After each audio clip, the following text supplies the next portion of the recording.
Your favorite fat boys.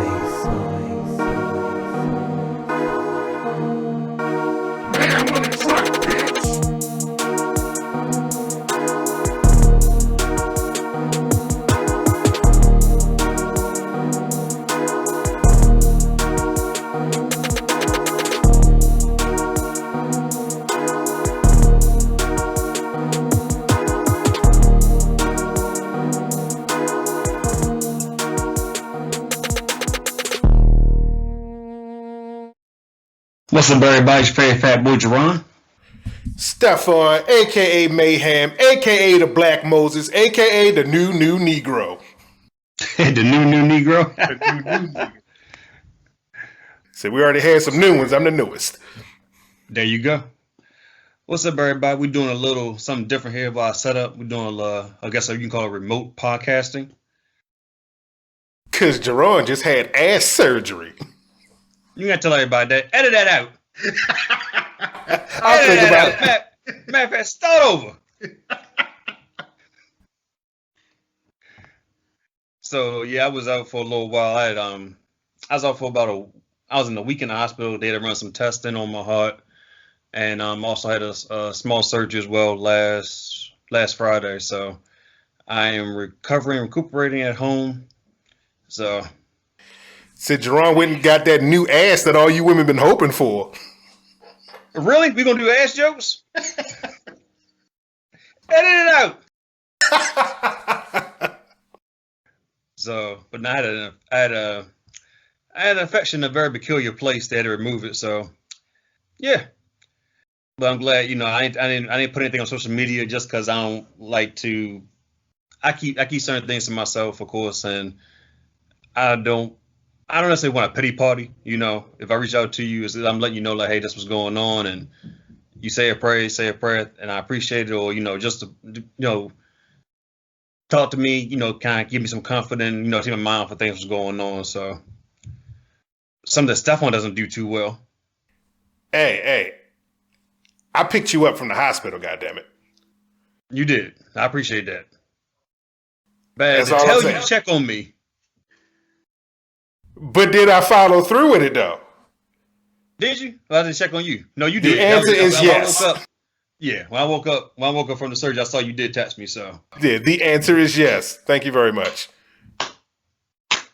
I do my due diligence. I just sometimes need to be reminded what the due diligence is.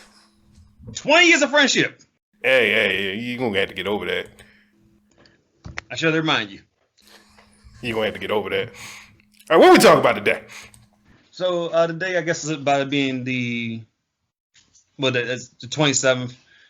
We haven't done anything regarding Black History. Yeah, it's still officially Black History Month.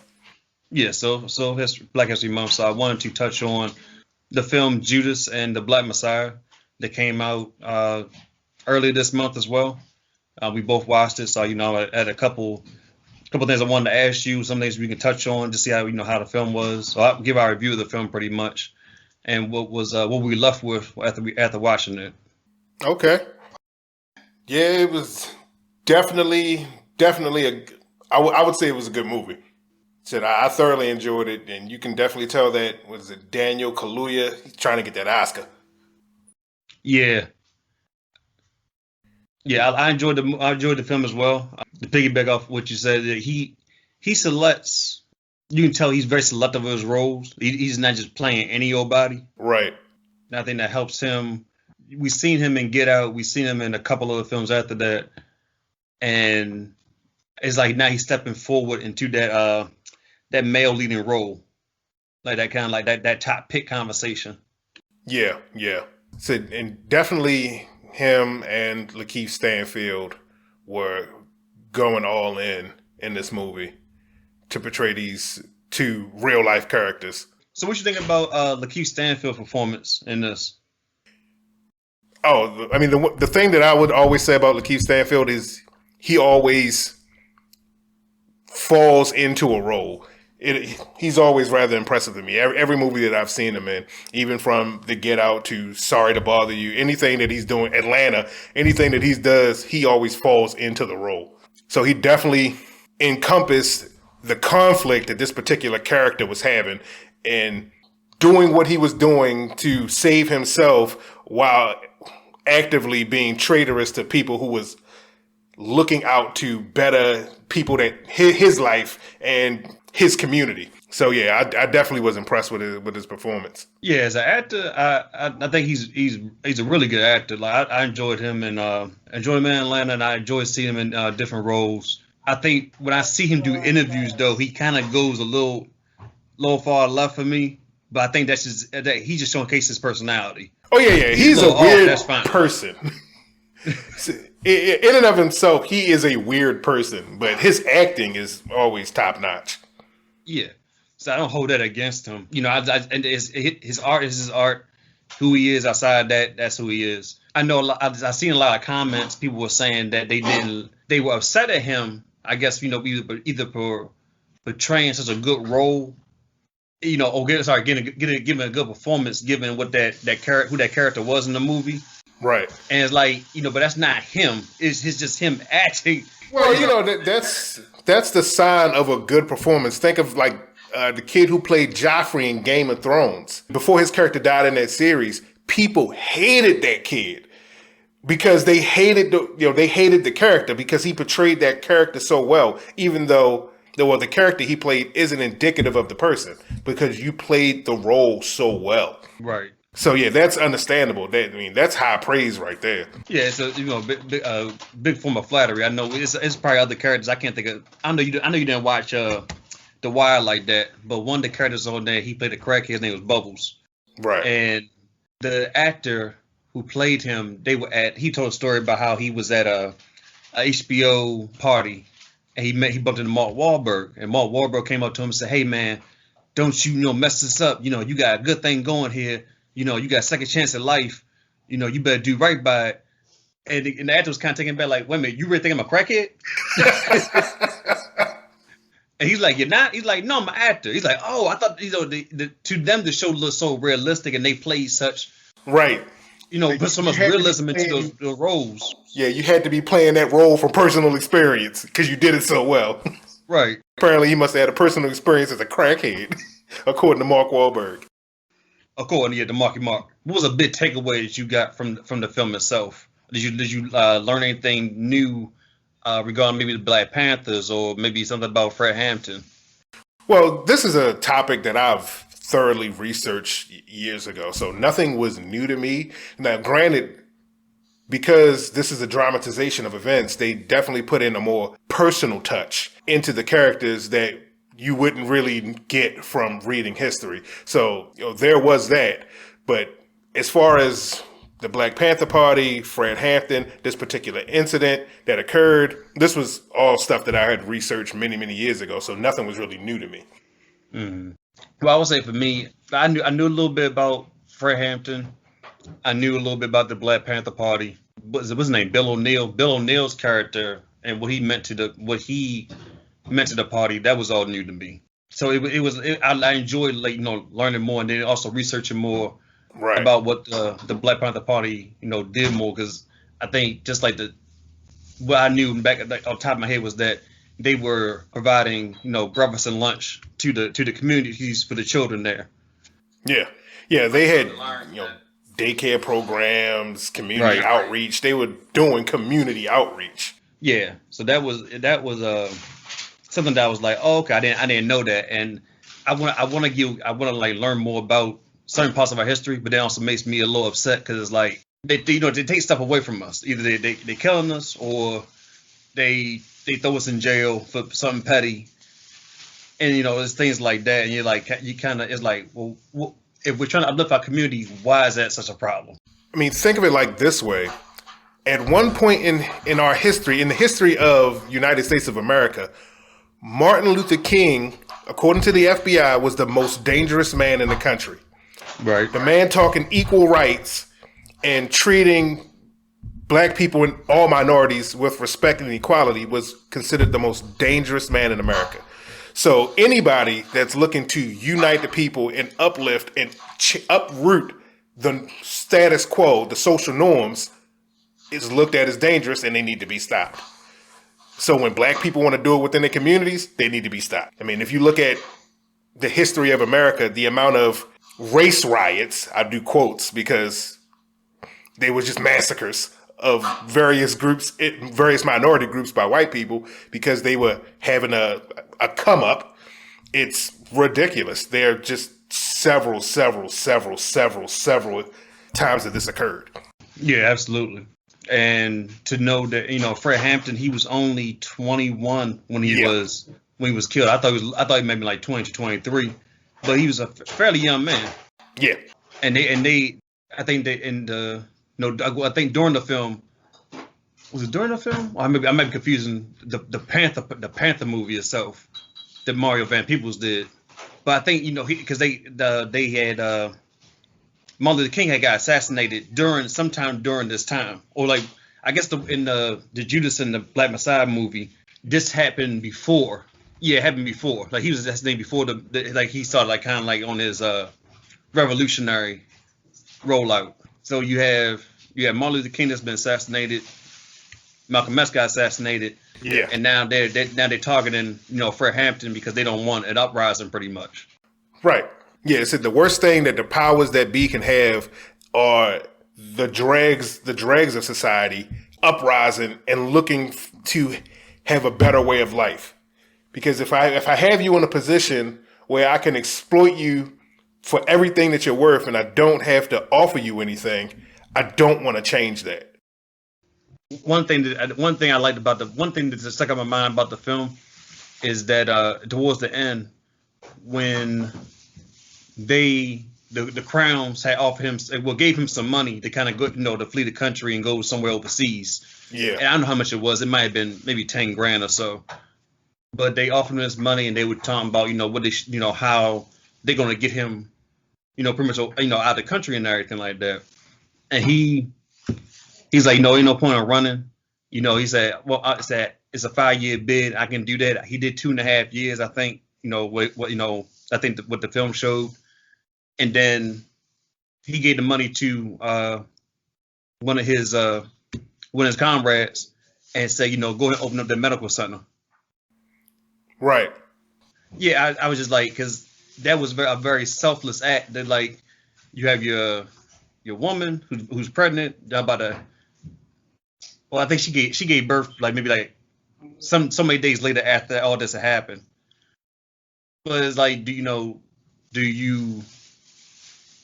risk going on a run, or do you just go ahead and just do the time because it's just you today they're going after to do the time, do the 5 years, but you know that in that 5 years you gonna have this medical center up and running. It's gonna help a lot more people than versus helping you and your child and your woman. Right, because the fact of the matter is, if you go on a run, you're gonna always have to be on a run.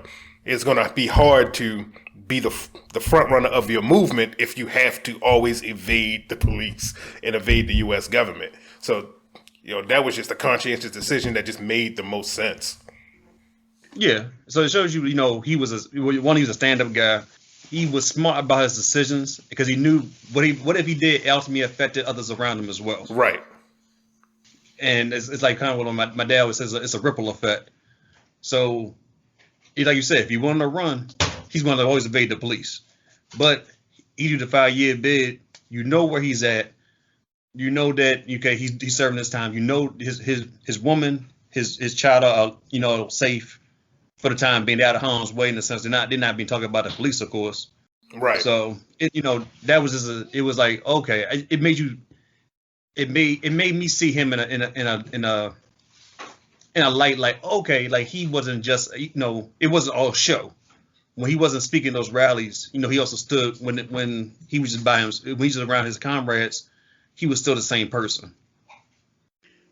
Yeah, I mean, just not even from the dramatization of the movie, just if you understanding the history of Fred Hampton in and of itself, that was the kind of guy that he was. That is what made him very dangerous. Living your truth and preaching the life that you're living. That's a good point. I like that, you know, he's dangerous because he's living his truth. And you can't put a price on that. You can't, you know, you really can't sway somebody like, you know, like a Bill O'Neill. Right. Now, one thing that I asked you earlier, when before we did this, like how can you set your people up like that in a way and betray them when they are trying to, do something positive, uplift the community, trying to beat the system and things like that. Like it was hard for me to wrap my head around Bill O'Neill's motives, because I understood he was looking at time and everything, because they kind of, they was like, look, if you don't do this for us, we're gonna hit you with this sentence. You're gonna serve time for the crimes you committed. But it's like, how can you still follow through with that? Humans are inherently selfish. It's how we survive. We have to protect ourselves and survive. That's how most animals in nature are. When you look at, zebras in the wild, sure, they'll try to protect their young, but if a lion gets its mouth around the neck of a baby zebra, the rest of the zebras will continue to run off, because it's about protecting yourself. So with Bill O'Neill, it was about protecting himself. It was about not going to jail on whatever charges they had, and it was about continuing to make money so that he could sustain his life. So it makes perfect sense, because this is what you see all the time. Most police officers have CIs, confidential informants, who live in that life but are willing to flip on the people that they're living that life with because they benefit from it, because humans are inherently selfish. And we have to look out for ourselves, because if I look out for myself and I continue to survive, then I can continue to do more. Now, granted, you will have the outliers who are all about building up the community. I want to outreach. I want to make sure my people are doing very well, but that is not really the norm per se. No, it's not, and also I think this is also depicted in a lot of like cop dramas. You always got that one. You got a CI that you always go to, or you got somebody's undercover and they going so deep, or they make immoral decisions, things like that, and it's very questionable. I just really couldn't wrap my head around if I'm doing my own dirt, I'm gonna do and I get caught. Okay, I'm gonna go ahead and I'm gonna face the consequence. I just couldn't see myself doing that. It's easy to say that when you're not presented with that situation. This is true. And I hate those kind of those situations, or say well, if it was me, I wouldn't do that, because I'm not in that situation. But it's just I think when I look at the whole picture of it, it's why would I want to knock down or help tear down the Black Panther Party? I'm not a part of that. But you know what? I respect what y'all doing, but I'm not a part of it. But I'm looking out for myself now. They're doing a lot for the community, but what are they doing for you personally? All right, we are feeding these kids. We are uplifting this area that we working in.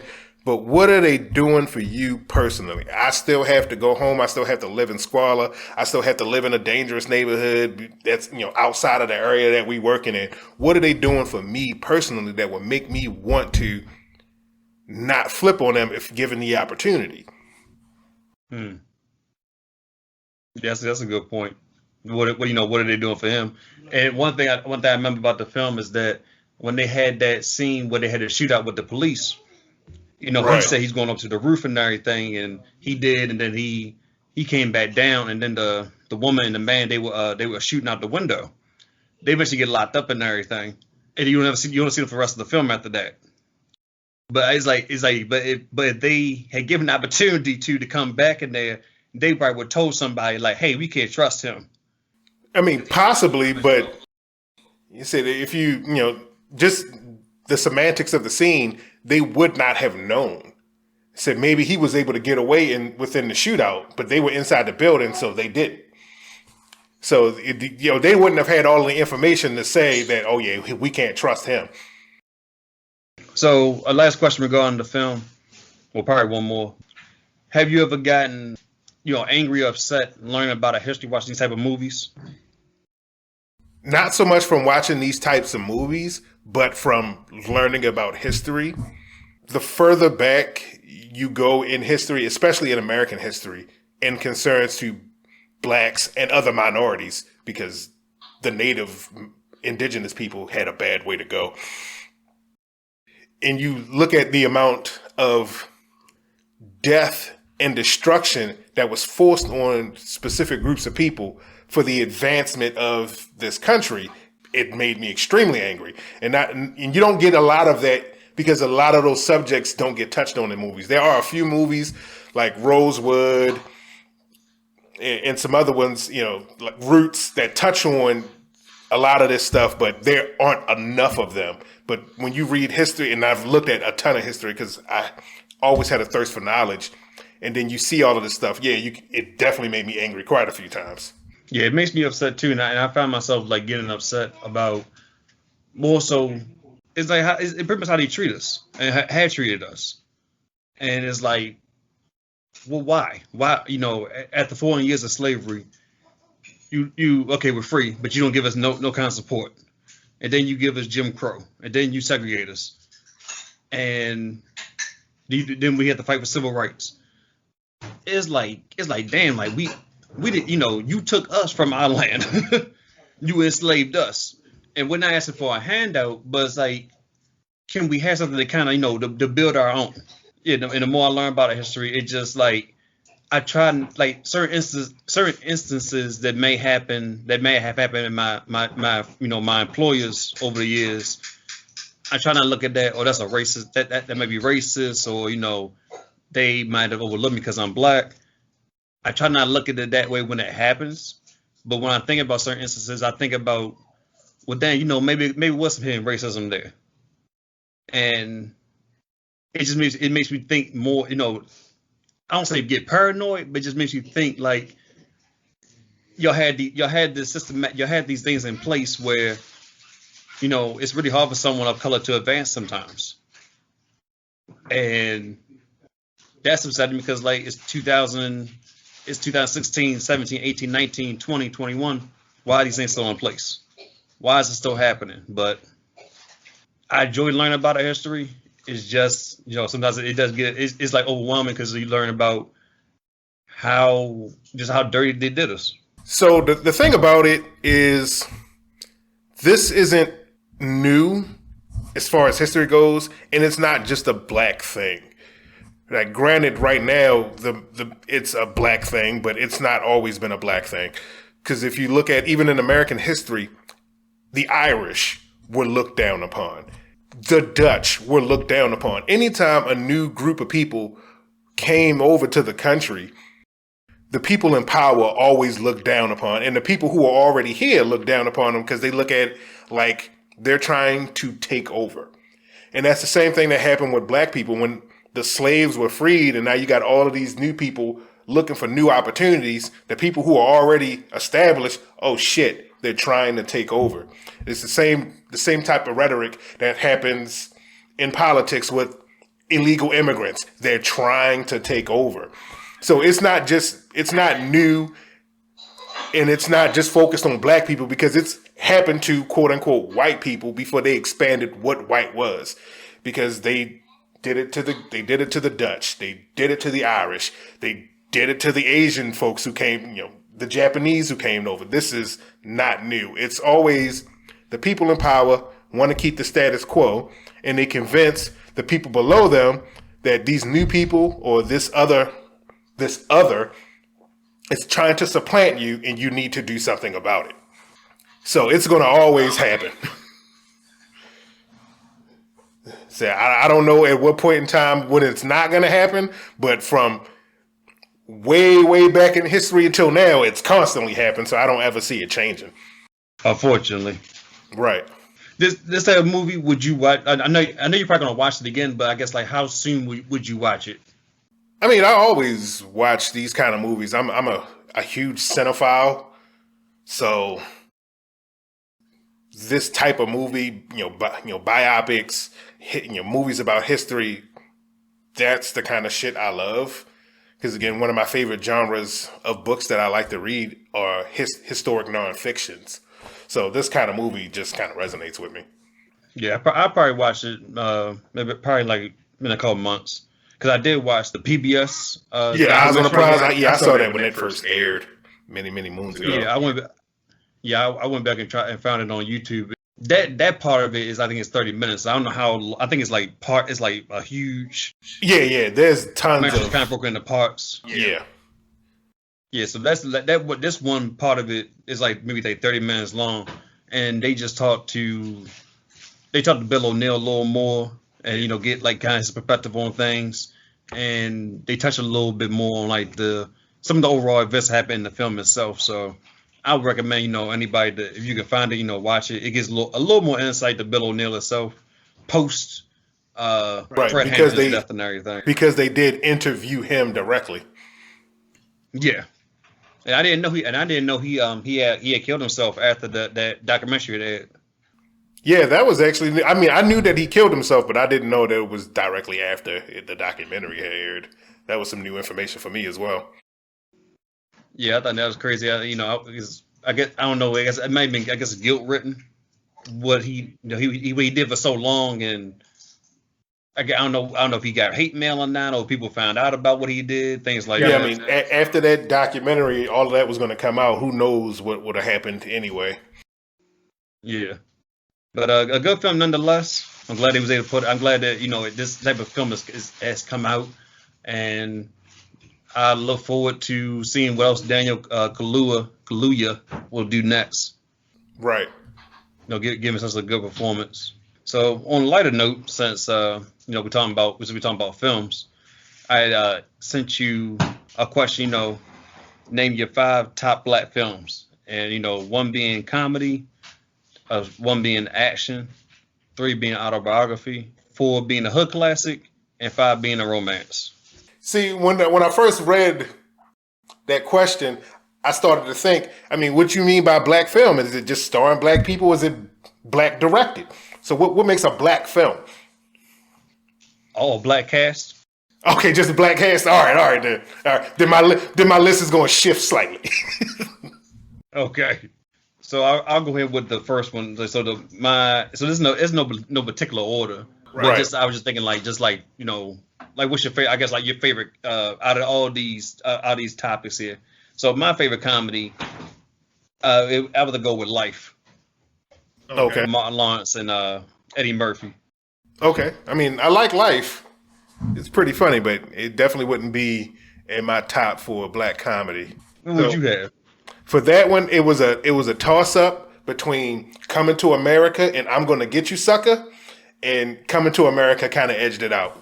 So Coming to America. Really? Yeah. Okay. I think Coming to America is an easy answer.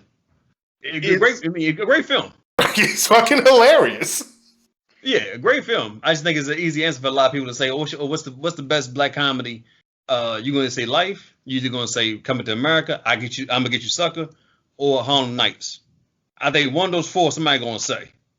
Like I said, for me, Life wouldn't even be in that running. Because, I mean, it's funny as it is. It's just, as far as best Black comedy goes, there's just so many others that trump it. First of all, Life is one of the best films because of the fact that they actually have they have a big cast of a lot of funny people, and it works. I mean, you can say that about Harlem Nights. Harlem Nights had damn near every Black comedian there was at the time. Yeah, I think it's just personal preference at this point. So again, said that rubric doesn't hold anything because you can say that about most of the Black comedies. All right, let's move on to the next one. All right, so action, I got Blank Man. Okay. Oh, I love Blank Man, but for action, I would have to say New Jack City. Okay. Yeah, that's my action pick. That's one of my favorites. But I just want to give credit to Blank Man because I don't think I think it's a forgotten film almost. Yeah, I guess you could say that. I mean, because it wasn't a huge film. No. And would you consider Blank Man more action than comedy? Because I would say it leans further towards comedy than action. Yeah, I did teeter back and forth. I was like, is this comedy or is action? Is action or is comedy? And I was just like, well, I'll just go ahead because I wanted to mention it. So I was like, you could have just had an honorable mention section. Yeah, so for me, it's Blank Man. Yeah, for me, I'm gonna have to give it to New Jack City. Yeah, New Jack City is a great film. Like I watched. I think that's one of the first movies I probably seen that you saw like on like I saw that it was on like it came on HBO or whatever. Right. And it wasn't like like say like VH1 or BET wasn't edited. It was like I saw I heard every cuss word. I saw everything. I was like, oh boy, this is what crack is like. This was like selling crack. Right. And it was one of Mario Van Peebles' best movies that he directed. Yeah. I don't think he has a long list of what movies he directed, but he does have a long list. They're not very good. He has a long list of movies he's directed. There's a lot of bad ones in there. Yeah. It's a lot. It's definitely a lot of B movies. Like Solo? Ew. Moving on.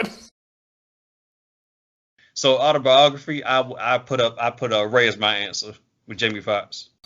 I've never seen that whole movie because I think the one time that I was watching it was always traveling somewhere, so I've never watched the whole movie. Mm-hmm. But for me, as far as autobiographies go, I would have to go with Malcolm X.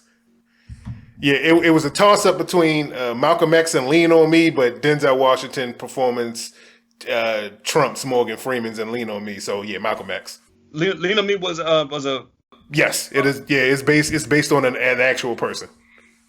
Oh, I thought Morgan Freeman was just playing himself. No, Mr. Clark is an actual teacher. Free Mr. Clark is an actual teacher.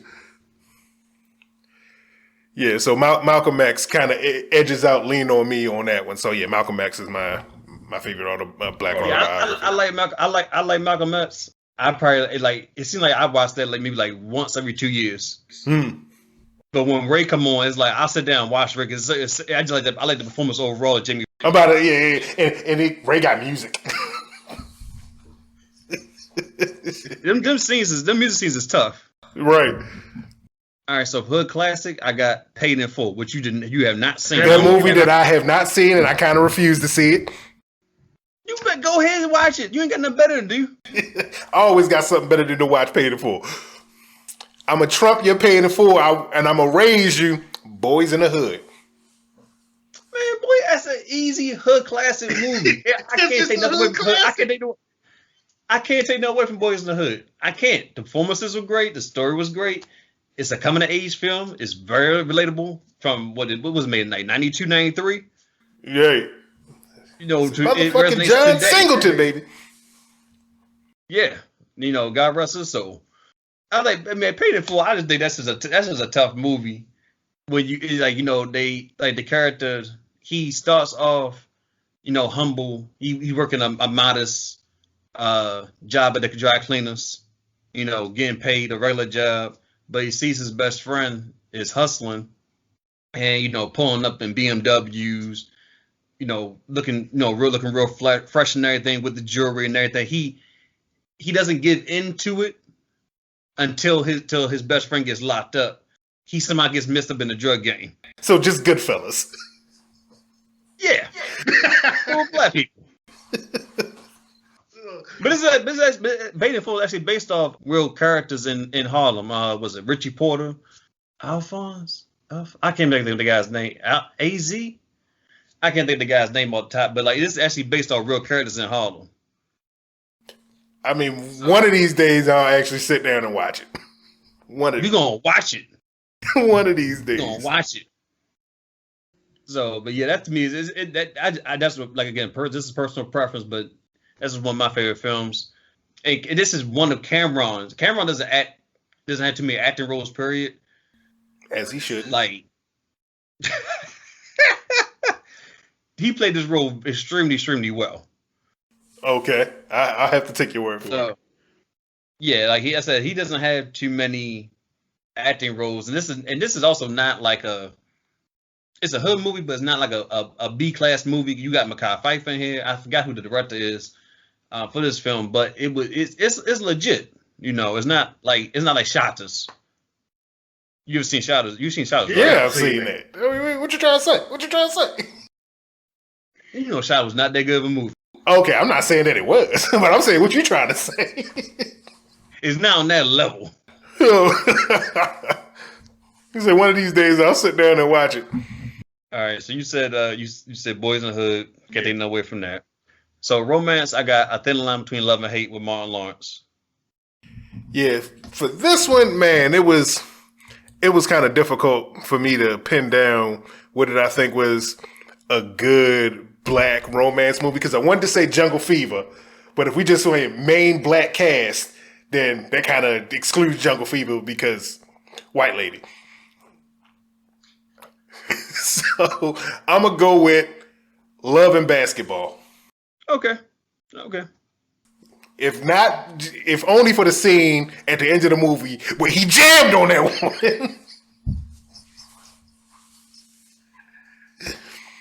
I think Love and Basketball was a good film.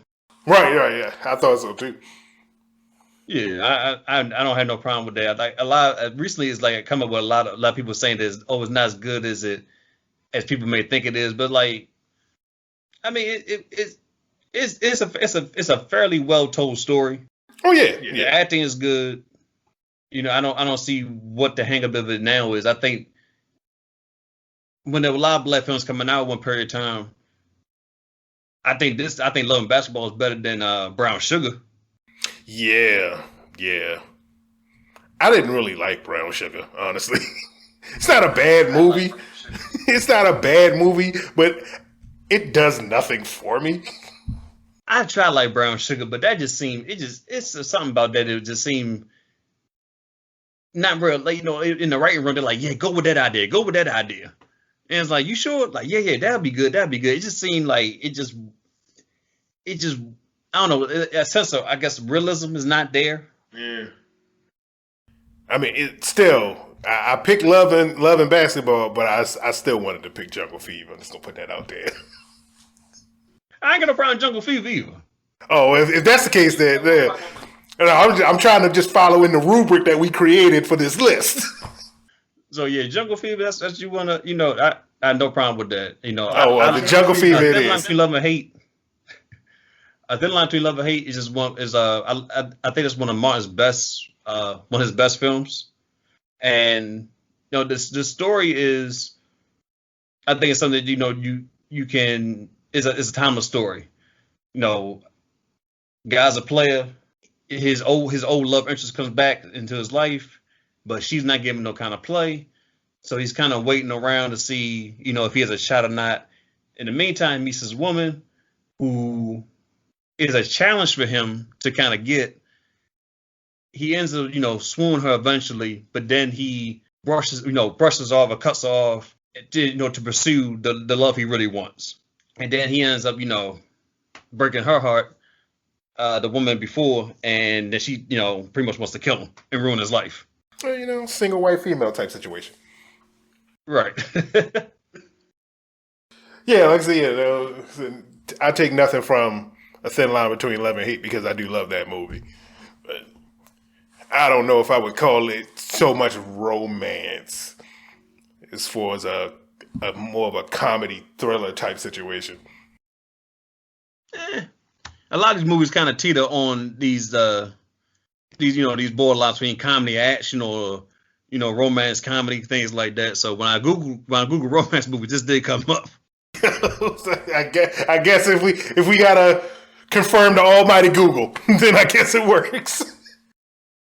Yeah, Google gave some interesting answers because they give me a lot of different categories, different lists, and things like that. So I was like, that's interesting. Well, I guess that wraps up we'll be at our topics for the podcast. Anything else you want to touch on? Nope, that's it. And, you know, as always, I will have both of our lists in the description section on SoundCloud and on YouTube. Oh, let me ask you this real quick. I've never seen Jungle Fever all the way through. What makes Jungle Fever that pick for you? One, because it's for me, it's a rather endearing flick about going against social norms to be with somebody that you want to be with. Because again, the whole premise of Jungle Fever is the fact that, you know, a lot of people get upset when black men go after white women, especially in the black community. So it's really endearing, just going after the thing that you want, regardless of what the rest of society says, no, you shouldn't be doing it. And it is an actual romance movie. Oh, shade. Jazz. We definitely can revisit this on another day. And, break, especially that part about, the conforming to society, especially about black men dating white women. Right. That's definitely a topic within itself. Yeah, definitely. Well, go ahead, sign us out. All right, so that's the show. And as always, you can check us out on YouTube, SoundCloud, Google Music Play, iTunes, and Spotify. Yep, thanks for watching. Thanks for subscribing. If you haven't subscribed, please do subscribe, comment, like, and share. Let us know what you think about the film. Let us know what you, as far as what your top, comedies, action films, favorite movie, autobiography, hood classic, romance, things like that. We do respond to the comments when we see them. So that is correct. So that's the show. Peace out. Peace.